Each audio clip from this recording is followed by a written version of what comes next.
Globally, 40% of the world's land is degraded, which means its biological or economic productivity has been reduced, but the productivity could even have become non-existent or negative already.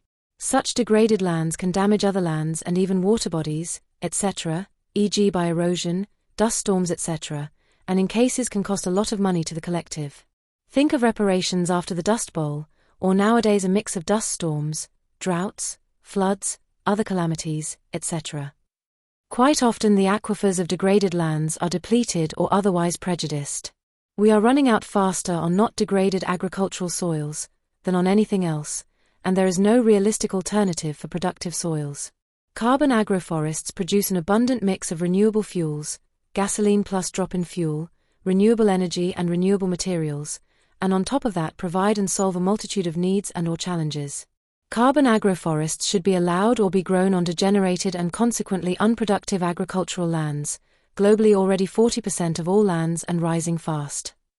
Already 100 years ago processes were in use to transform agroforest biomass and other biomass into the same products that the petroleum industry, petro, produces today, but differently and interestingly, that what the agroforests produce are all renewables, and the processes and products do not produce or do not emit toxins.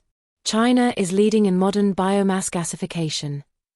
Obviously, biomass gasification is a new sector that represents an important income and provides jobs, including top jobs. Obviously, biomass gasification increases autonomy and sustainability of whatever entity, country, or of the whole world. Probably the petrochemical sector will be the first to set its eyes on this potentially massive biomass gasification and its promising sector or industry. So we 8 billion humans better also wake up in time, before we lose that sector too, because of the lack of action and/or interests of certain governments and industries. We prefer the name distillation over gasification, or even prefer the easy name cooking of renewable biomass, and is preferentially done with biomass from carbon agroforests, amongst others because carbon agroforests produce 100 times more biomass than agriculture does, and will ever do. If this renewable distillation or gasification causes any nuisance, it would be the smell of a large kitchen or barbecue, but without the burning of meat because there is no burning or flame in its immediate vicinity, and this too would be easily solvable of course. An area of carbon agroforest 2 times the size of France would absorb all excess CO2 from the atmosphere and regulate local and global climate. Nobody would need to drill, and nobody would have to spend money on fossil fuels. Carbon agroforests invisibly draw, or rather absorb and remove, all the carbon that is needed from the atmosphere, with unprecedented efficiency.